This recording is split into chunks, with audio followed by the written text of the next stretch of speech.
एक साथ अगर आप रन करते हैं, ग्रुप ऑफ इंस्ट्रक्शन रन करते हैं, तो उनके एक टास्क को परफॉर्म करता है कोई प्रोग्राम, तो आपको वो इंस्ट्रक्शन वो का प्रोग्राम कहते हैं।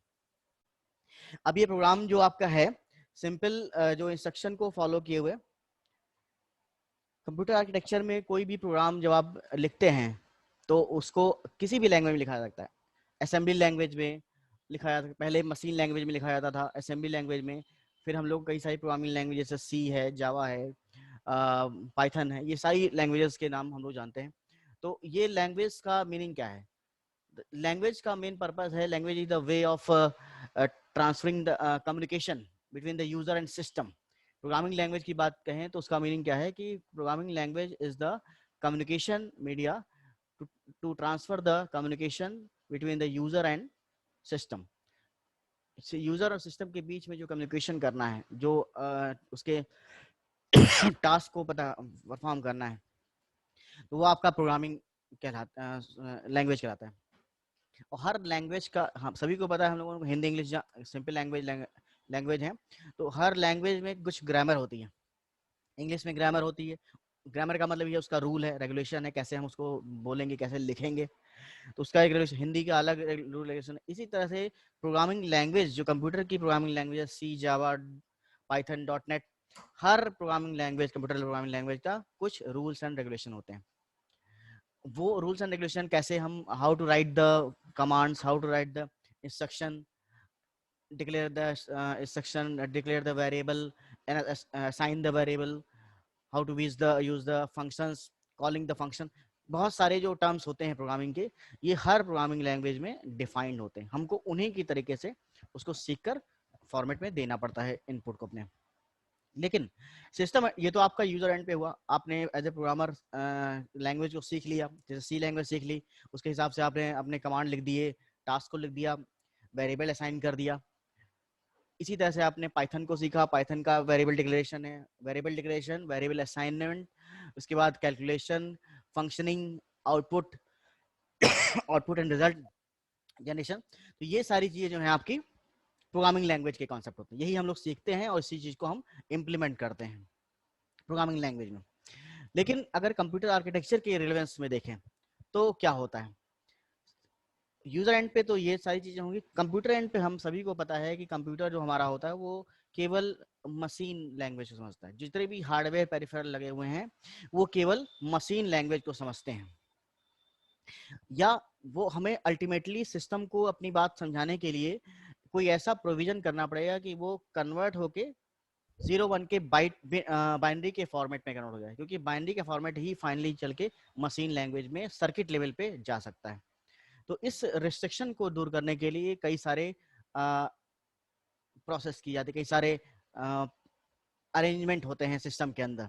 तो कंप्यूटर आर्किटेक्चर होता क्या है कि जो भी इंस्ट्रक्शन, यहाँ हम लोगों ने किसी लैंग्वेज की बात नहीं की है कि सी लैंग्वेज, जावा, .NET कुछ नहीं कहा, हमने कहा कि इंस्ट्रक्शन, कोई भी इंस्ट्रक्शन किसी भी लैंग्वेज में आप दीजिए, उस इंस्ट्रक्शन को अगर आप पर्टिकुलर फॉर्मेट में, उस प्रोग्रामिंग लैंग्वेज के फॉर्मेट में अगर आप देंगे, लिखेंगे, तो उसका जो कंपाइलर होता है, उसका जो इंटरप्रेटर होता है, हर लैंग्वेज का कंपाइलर इंटरप्रेटर होता है, ये ऐसा सॉफ्टवेयर है, कंपाइलर, इंटरप्रेटर, असेंबलर, ये सारे ऐसे सॉफ्टवेयर होते हैं, ऐसे सिस्टम प्रोग्राम होते हैं कि जो कि आपकी लैंग्वेज को कन्वर्ट करते हैं, इसको कन्वर्ट करते हैं इंटरमीडिएट फॉर्म में। वो intermediate form machine binary format होती है जनरली, या सिस्टम अंडरस्टैंडेबल फॉर्मेट में कन्वर्ट होता है। कोई भी आप प्रोग्रामिंग लैंग्वेज का लिखते हैं प्रोग्राम, तो वो आपका कंपाइलर या इंटरप्रेटर उसको कन्वर्ट करके इंटरमीडिएट फॉर्म में लाता है। अब ये इंटरमीडिएट फॉर्म जो है आपका, ये अगेन बाइनरी में कन्वर्ट होता है या मशीन कोड में कन्वर्ट होता है।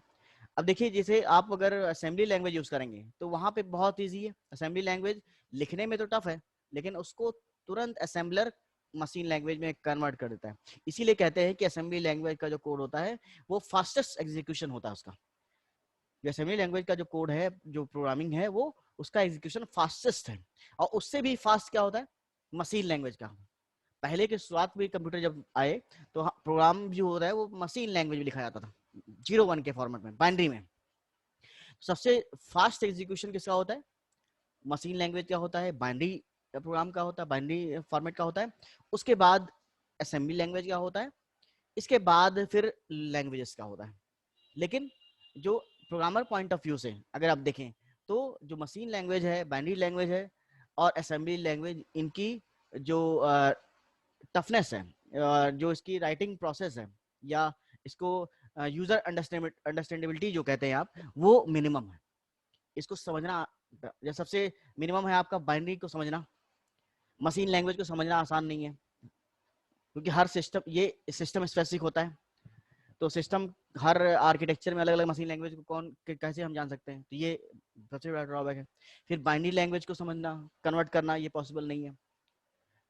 उसका कॉन्सेप्ट तो हम लोग जानते हैं कि बाइनरी को आप अल्फाबेट को कैसे कन्वर्ट कर लेते हैं, न्यूमेरिक को कैसे कन्वर्ट कर लेते हैं, लेकिन अपने बड़े बड़े टास्क को अगर बाइनरी में कन्वर्ट करेंगे तो बहुत दिक्कत पड़ेगी, तो वो भी नहीं पॉसिबल है। इसके बाद असेंबली लैंग्वेज आया, थोड़ा ईजी हुआ, हमें कमांड पता चल गया कि जैसे एमओवी कमांड होता है, जैसे आपका लोड कमांड है, सीएसटी कमांड, ये कमांड होते हैं। लेकिन ये सारे कमांड भी क्या होते हैं कि मशीन स्पेसिफिक होते हैं। अगर आप किसी आर्किटेक्चर में असेंबली लैंग्वेज का प्रोग्राम लिख रहे हैं मान लिया, तो वो उस कॉन्फ़िगरेशन में ही रन करेगा, उसको कहीं और नहीं रन कर सकते हैं। मतलब कि जो असेंबली लैंग्वेज है, मशीन लैंग्वेज, बाइनरी लैंग्वेज, ये हार्डवेयर स्पेसिफिक होती हैं, इसको हम हर जगह पे प्रोग्राम नहीं रन कर पाते। तो एक तो यूजर प्रोग्रामर के लिए टफ हो गया, दूसरी इसकी कॉम्पिटेबिलिटी भी नहीं है, प्लेटफॉर्म इंडिपेंडेंसी भी नहीं है। तो ये सब ड्रॉबैक्स हैं आपके, लेकिन इनको हमें यूज करना ही करना है, सिस्टम इसी को समझता है। तो इसके लिए होगा क्या कि हमें हम लोगों ने ऐसा प्रोविजन किया कि एक इंटरप्रेटर रखा, एक प्रोसेसर का एक वर्क बढ़ाया, जिसने जो अपने यूज के लिए कन्वर्ट कर लेता है, क्योंकि मशीन है, सिस्टम है, वो चीजों को आसानी से कर सकती है, वो चीजों को समझ सकती है, हर लैंग्वेज को कन्वर्ट कर सकती है अपने फॉर्मेट में, मशीन अंडरस्टैंडेबल फॉर्मेट में, बाइनरी में कन्वर्ट कर सकती है। लेकिन हम as a human being machine language या अपनी चीज को कन्वर्ट नहीं कर सकते, हमारा जो माइंड पावर है उतना नहीं है कि हम मशीन लैंग्वेज में हर चीज या असेंबली लैंग्वेज को ग्रैब कर सके। तो यूजर पॉइंट ऑफ व्यू से जो प्रोग्रामिंग लैंग्वेजेस आई, बहुत सारी प्रोग्रामिंग लैंग्वेजेस आई, जिसको अलग अलग तरीके से इजीनेस लाया गया, प्रोग्रामर का इजी वे लाया गया कि अपने अपने तरीके से कोडिंग कर सकता है, कॉन्सेप्ट दे सकता है, और उसको फाइनली जो कन्वर्ट करने का काम होता है वो आपका सिस्टम कर लेता है। तो ये कुछ हो गया, प्रोग्रामिंग का कॉन्सेप्ट हो गया। दूसरी चीज, और हम लोग अब प्रोग्रामिंग समझ जाते हैं, तो इसके बाद और चीज आती है प्रोसेस क्या होता है। तो ये भी एक कॉन्सेप्ट है, क्योंकि यहाँ पे जो भी आप टास्क सिस्टम ऑन करने से लेकर सिस्टम ऑफ करने तक, आप सिस्टम को पावर ऑन करते हैं, इसके बाद सिस्टम लास्ट में शट डाउन करते हैं, इसके बीच में जितने भी काम होते हैं वो सारे काम प्रोसेस है, हर काम प्रोसेस, हर वर्क प्रोसेस है। आप कोई यूजर प्रोग्राम लिखते हैं, अपनी प्रोग्रामिंग करते हैं, डॉक्यूमेंट लिखते हैं, टेक्स्ट लिखते हैं, सॉन्ग सुनते हैं, वीडियो सुनते हैं, कुछ भी काम करते हैं सिस्टम के अंदर, या सिस्टम कुछ अपने काम करता है, जैसे आपकी बैकवर्ड कॉम्पेटिबिलिटी चेक कर रहा है, बैकअप ले रहा है, डेटाबेस में सेव कर रहा है, कुछ भी काम कर रहा है, मेलिंग कर रहा है, किस मेल सर्वर की तरह से कुछ भी वर्क कर रहा है सिस्टम, वो एज ए प्रोसेस होता है। तो each and every task, each and every work is done by the processes. तो जब सिस्टम ऑन से लेके सिस्टम ऑफ तक की सारी चीज आपकी प्रोसेस होती है, तो आप समझ जाइए कितनी प्रोसेस हैं, बहुत सारी प्रोसेस होती हैं। अब इतनी प्रोसेस को मैनेज करना, इतनी सारी प्रोसेस को मैनेज करना, ये एक टीडियस टास्क है। तो प्रोसेस मैनेजमेंट प्रोसेसर का, ऑपरेटिंग सिस्टम का मेन वर्क होता है। जितने भी प्रोसेस होंगी उनको हम रन करेंगे। तो हम लोग सभी लोग जानते हैं, जैसे अभी अभी आपने बताया कि program is the set of instruction, instruction का ग्रुप जो होता है वो एक प्रोग्राम कहलाता है, और प्रोग्राम किसी स्पेसिफिक टास्क से रिलेवेंट होता है। जैसे कोई कोई आप जैसे ऐड का कर रहे हैं, डिवीजन का कर रहे हैं, स्टोरेज का कर रहे हैं, बैकअप लेने का, कोई भी टास्क होगा, टास्क ओरिएंटेड रहेगा, उसका कोई पर्पस होगा, बिना पर्पस के इंस्ट्रक्शन नहीं लिखा जा सकता। तो कोई भी पर्पस होगा, उस पर्पस के अकॉर्डिंग आप प्रोग्राम लिखेंगे, ग्रुप ऑफ इंस्ट्रक्शन लगाएंगे, उनका एक सीक्वेंस होगा कि पहले काम क्या करना है, दूसरा काम क्या करना है, तीसरा क्या करना है, ऐसे करके। जैसे पहले आप सभी को पता है कि हम आपसे सभी कहते हैं पहले आप वेरिएबल को क्रिएट करिए, फिर डिक्लेयर करिए, फिर क्रिएट करिए, इनिशियलाइज करिए, फिर आप उसको कैलकुलेट करेंगे, देन रिजल्ट स्टोर करेंगे। ये सारी स्टेप्स। ऐसा कोई नहीं कर सकता कि ऐसा कोई कमांड लिख दिए पहले रिजल्ट स्टोर हो जाए, फिर फंक्शन कॉल हो जाए, फिर आपका वेरिएबल यूज हो जाए, ऐसा नहीं हो सकता। क्योंकि हमें जिस हिसाब से सिस्टम चीज़ों को समझता है सीक्वेंशियल ऑर्डर में, जिस हिसाब से सिस्टम कन्वर्ट करता है, उसके अकॉर्डिंग ही हमें इस चीज़ को करनी पड़ती है। तो ये सारे सीक्वेंस हो गए। तो पहली बात तो हमें सेट ऑफ इंस्ट्रक्शन लिखने हैं और वो सारे इंस्ट्रक्शन सीक्वेंशियल ऑर्डर में होने चाहिए, इतना करना है। और जिस लैंग्वेज में आप लिख रहे हैं उसके रूल के फॉलो करने चाहिए। यूजर एंड पे बस इतना ही चाहिए। अब सिस्टम एंड पे क्या होता है, जो भी आप प्रोग्राम लिखते हैं ये सारे प्रोग्राम मेमोरी में स्टोर रहते हैं, सेकेंडरी स्टोरेज में स्टोर रहते हैं, फाइल्स में स्टोर रहते हैं, उनका फाइल मैनेजमेंट होता है बहुत सारा। लेकिन जब कोई प्रोग्राम, जब कोई आप रिजल्ट चाहते हैं, आपने प्रोग्राम लिखा, कई सारे इंस्ट्रक्शन लिख दिए, सीक्वेंस में लिख दिया, रूल फॉलो करके लिख दिया। अब इस इंस्ट्रक्शन जो आपने प्रोग्राम लिखा है, इसको इसका रिजल्ट आप चाहते हैं, क्योंकि आपने बताया कि पर्पस ओरिएंटेड है, टास्क ओरिएंटेड है। जब तक टास्क आपका फुलफिल नहीं होगा तो आपका कोड लिखना बेकार है। तो जैसे ही आप आउटपुट को चाहेंगे, रिजल्ट चाहेंगे, तो प्रोसेसर करता क्या है, जैसे ही आप प्रोग्राम को एज ए रिजल्ट के लिए प्रिपेयर करते हैं लिखने के बाद, तो प्रोग्राम आपका मेमोरी में लोड हो जाता है। ये आपको बताया गया था कि कोई भी चीज़ अगर रन करनी होती है, एग्जीक्यूट करनी होती है, तो पहले वो मेमोरी के अंदर लोड की जाती है। उसमें आपने पढ़ा है कि इंस्ट्रक्शन प्रोग्राम लोड होता है। प्रोग्राम लोड होने का अंदर क्या है, इंस्ट्रक्शन फेच होता है, डिकोड होता है, एग्जीक्यूट होता है। ये हम लोगों ने इंस्ट्रक्शन साइकिल के अंदर पढ़ा हुआ है। तो जो प्रोग्राम में जो बहुत सारे इंस्ट्रक्शन आ रहे हैं, प्रोग्राम लोड करने का मतलब क्या है कि हम सारे इंस्ट्रक्शन को वन बाई वन लोड कर रहे हैं अपने मेमोरी के अंदर। तो वो जो instruction one by one load हो रहे हैं, मतलब उसमें क्या काम हो रहा है, बैकएंड में इंस्ट्रक्शन साइकिल चल रही है। और इंस्ट्रक्शन साइकिल हम लोगों ने पढ़ी हुई है कि फेच, डिकोड एंड एग्जीक्यूट है। तो इस तरह से सिंगल इंस्ट्रक्शन, उसके माइक्रो इंस्ट्रक्शन लोड होने लगते हैं और एक एक करके आपका प्रोग्राम एग्जीक्यूट होने लगता है। तो जब वही प्रोग्राम जब आपका मेमोरी में लोड हो जाता है और उसके इंस्ट्रक्शन फेच, डिकोड, एग्जीक्यूट होने लगते हैं, तो हमारा प्रोग्राम एग्जीक्यूशन स्टेट में आता है। और इस स्टेट को हम क्या बोलते हैं, प्रोसेस बोलते हैं। Program in the execution is called process. ये आपसे पूछा जा सकता है कि प्रोसेस एंड प्रोग्राम में क्या डिफरेंस होता है। तो सेकेंड यूनिट का पहला टॉपिक यही है कि what do you understand by the process. तो प्रोग्राम और प्रोसेस में क्या डिफरेंस होता है, हम लोग प्रोग्राम समझ गया, प्रोग्राम क्या होता है, पर्पस क्या है समझ गया। इसके बाद अब प्रोग्राम को हमें रन करके आउटपुट फाइंड करना है। तो जब प्रोग्राम एग्जीक्यूट होता है, उसको लोड जब करते हैं, तो उसके instruction one by one instruction cycle को फॉलो करते हुए लोड होते हैं मेमोरी के अंदर। तो उसमें आपका फेच, डिकोड और execution step her each and every instruction के लिए फॉलो होता है। और एक एक करके स्टेप बाय स्टेप सारे इंस्ट्रक्शन एग्जीक्यूट हो जाते हैं, तो आपका फाइनल रिजल्ट मिल जाता है। तो इसीलिए हम इसको बोलते हैं कि हमने एक प्रोसेस रन किया है। Program in the execution is called process. ऐसे ही यूजर, आपका प्रोग्राम है, यूजर का प्रोग्राम है, यही काम होगा। सिस्टम कोई काम कराना चाहता है, जैसे मान लिया कि वायरस, एंटीवायरस चेक कर रहा है, तो उसके लिए भी कुछ कोड लिखे होंगे, प्रोग्राम लिखा होगा, उसको रन करेगा। तो कोई भी प्रोसेस, कोई भी प्रोग्राम अगर होता है सिस्टम के अंदर, तो हर टास्क को परफॉर्म करने के लिए हमें रन करना पड़ता है अपने प्रोग्राम को। अब थोड़ा सा हम लोग स्क्रीन शेयर करके आपको बताता हूँ मैं। होपफुली आपको स्क्रीन शेयर दिखाई पड़ रही है। तो सेकेंड यूनिट हम लोग स्टार्ट कर चुके हैं, जो लोग बाद में आए हैं, लास्ट में, लेट में। तो हम लोग अभी थोड़ा सा सेकेंड यूनिट का रिव्यू कर रहे थे। आप लोग से पूछा मैंने प्रोग्राम होता क्या है, इंस्ट्रक्शन क्या होता है। इंस्ट्रक्शन हम लोगों ने पढ़ा था फर्स्ट यूनिट के अंदर। उसी को ज्वाइन करते हुए, को रिलेट करते हुए हम लोग उसको आगे बढ़ रहे हैं। और अभी मैंने बताया कि प्रोग्राम जो रन होता है, प्रोग्राम को हमें आउटपुट के लिए हम लोग बनाते हैं उसको। तो जब इसको रन करते हैं, तो जब प्रोग्राम रन होता है, तो उसको इसका एग्जीक्यूशन जो होता है, program in the execution is called process.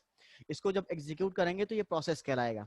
तो इसी के बारे में हम लोग को सेकेंड यूनिट बतानी है। इसके लिए हम लोग एक पीपीटी देखते हैं कैसे क्या होता है।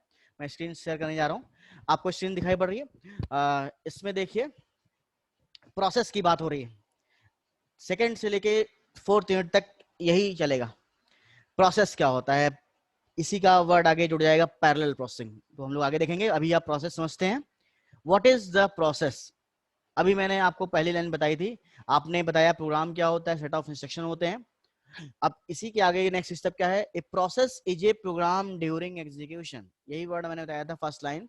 अगर आपको कुछ नहीं आता है प्रोसेस के बारे में, कोई आपसे पूछता है, तो आप बस यही बता सकते हो कि process is the program in the execution. या program in the execution is called process. Program in the execution is called process. तो फर्स्ट लाइन ये लिखी है कि how to define the process. A process is a program during execution. A process is the basic unit of execution in the operating system. इसका meaning क्या है? हर concept का कुछ ओरिजिन होता है, बेसिक यूनिट होती है. तो यहाँ पे इस ऑपरेटिंग सिस्टम का बेसिक यूनिट क्या है? ऑपरेटिंग सिस्टम किस पे बेस होता है, किस पे वर्क करता है? मैंने अभी बताया कि each and every task, each and every thing perform by the process with the operating system. जैसे ही सिस्टम आप ऑन करते हैं, सिस्टम ऑफ करने तक के बीच में सारी चीजें होती हैं वो प्रोसेस कहलाती हैं. तो जो बेसिक यूनिट है, process is the basic unit of the execution in the operating system. किसी भी चीज को आपको रन करना है अगर ऑपरेटिंग सिस्टम के अंदर, चाहे वो सिंगल लाइन का कोड हो, चाहे वो मल्टीपल लाइन का कोड हो, वो प्रोसेस में उसको कन्वर्ट होना ही पड़ेगा. इस रूल को याद रखिए आप. बिना मेमोरी में आए, बिना उसको रन किए उसको नहीं चल सकता. हाँ लवप्रीत बेटा, आप कुछ हैंड रेस कर रहे हो? लवप्रीत. सर वो सुचिता रूम के बाहर सर है, उसको इन कर लीजिए. बेटा अभी आया नहीं है एडमिट में, यहाँ पे नहीं आया. रुकिए मैं देखता हूँ जरा सा. सर वो तो बोल रही है. नहीं नहीं, मैंने कर दिया है, वो अभी ज्वाइनिंग दिखा रहा है. हो जाएगा, अभी हो जाएगा वो. Okay sir. हाँ okay. चलिए आगे देखते हैं. तो हम लोगों ने देखा कि प्रोसेस क्या होता है. तो प्रोसेस, सॉरी, प्रोसेस. तो प्रोसेस फर्स्ट तो है कि process program in the during execution is called process. और दूसरी चीज क्या प्रोसेस है? Process is the basic unit of execution in the operating system. Operating system में इनिशियल, मैंने बताया आपको सिंगल लाइन का कोड यूज करना है या मल्टीपल लाइन का कोड यूज करना है, उसको मेमोरी में लाना ही पड़ेगा. उसके लिए इंस्ट्रक्शन साइकिल को फॉलो ही करना पड़ेगा और उसके बाद आपका प्रोग्राम रन होगा. तो इसीलिए कहते हैं कि process is the basic unit of the execution in the operating system. Different processes may run different instances of the same program. ये क्या कह रहा है कि अलग अलग प्रोसेस जो होती हैं वो अलग अलग समय पे डिफरेंट इंस्टेंस का इंस्टेंस का मतलब होता है समय, टाइम. अब यहाँ पे टाइम सेकंड मिनट की बात नहीं हो रही है, यहाँ पे किसी भी तरह की बात हो रही है. मतलब कि प्रोसेसर अपने मिनिमम टाइम के अंदर, अब उसका time according to the processor feature कि वो आपका कितना फास्ट है, कितना बेस्ट है, उसके हिसाब से वो चेंज होता रहता है. वो माइक्रो सेकंड में हो सकता है, उससे कम सेकंड में हो सकता है, लेकिन जो भी आपका प्रोसेस होगा अलग अलग समय को लेते हुए प्रोसेसर के साथ रन करती है. जैसे कि कोई भी इंस्ट्रक्शन आपका 2 माइक्रो सेकंड में रन हो जाएगा, कोई 10 माइक्रो सेकंड में हो जाएगा, कोई और ज्यादा में हो जाएगा, कोई और कम में हो जाएगा. मतलब कुछ समय जरूर लेगा, प्रोसेसर का टाइम लेगा, तब वो अपना इस काम को करेगा. तो इसीलिए कहा गया है कि डिफरेंट प्रोसेसेस में run different instance of same programme. एक ही प्रोग्राम में हम कई सारी प्रोसेस को भी यूज कर सकते हैं. इसको समझते हैं क्या मीनिंग है. अभी जैसे आप कहेंगे, अभी मैंने बताया कि एक लाइन का कोड है, वो भी आपका प्रोसेस है, ये सही बात है. लेकिन अगर आपका बड़ा बड़ा लाइन, बड़े नंबर ऑफ कोड है, नंबर ऑफ लाइन ज्यादा है, तो जब हमारा टास्क ज्यादा होता है तो हम लोगों ने प्रोग्रामिंग लैंग्वेज पढ़ा है, या आपने पढ़ा हुआ है, सी में पढ़ा हुआ है, कि आप क्या करते हैं, फंक्शंस बना देते हैं छोटे छोटे, अलग अलग मॉड्यूल बना देते हैं.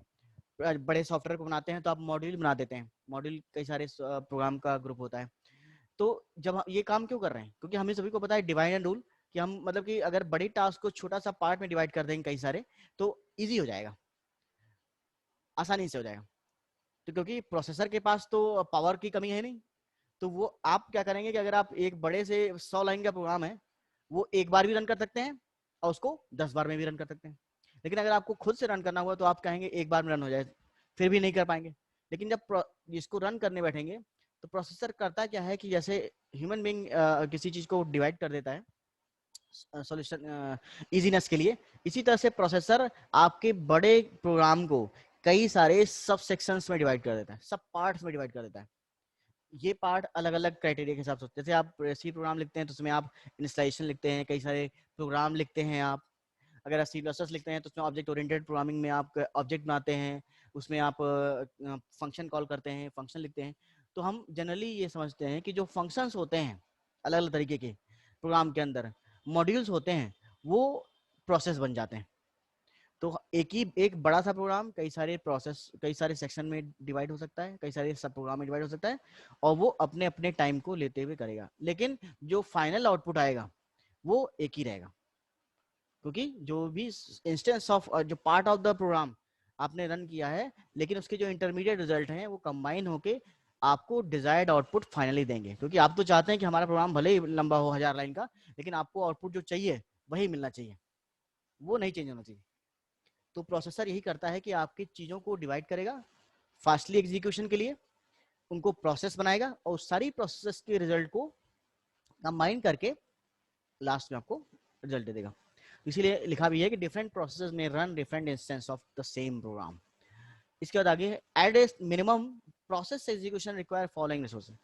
अब प्रोसेसर जब रन करता है प्रोसेसेस को, और इसी प्रोसेस की वजह से प्रोसेसर का नाम प्रोसेसर है। Processor who process the process, कई सारी प्रोसेस को जो प्रोसेस करता है वो प्रोसेसर होता है, इसीलिए हम उसको प्रोसेसर बोलते हैं। तो at a minimum process execution require following. अब जब प्रोसेस रन होती है तो उसमें कुछ रिसोर्स की जरूरत पड़ती है। अब रिसोर्सेज क्या होते हैं? रिसोर्सेज हम लोग सभी लोग जानते हैं कि बेसिक रिसोर्स मेमोरी है, हार्डवेयर है, जैसे हार्डवेयर में printer, scanner, keyboard, mouse, register, बहुत सारे रिसोर्सेज, जितने भी रिसोर्स होते हैं सिस्टम के अंदर वो सारे रिसोर्स यूज किए जाते हैं। तो रिसोर्स का एलोकेशन डी एलोकेशन करना भी प्रोसेसर का ही काम होता है। तो at a minimum process execution requires memory to contain the program code and data, a set of CPU register to support execution।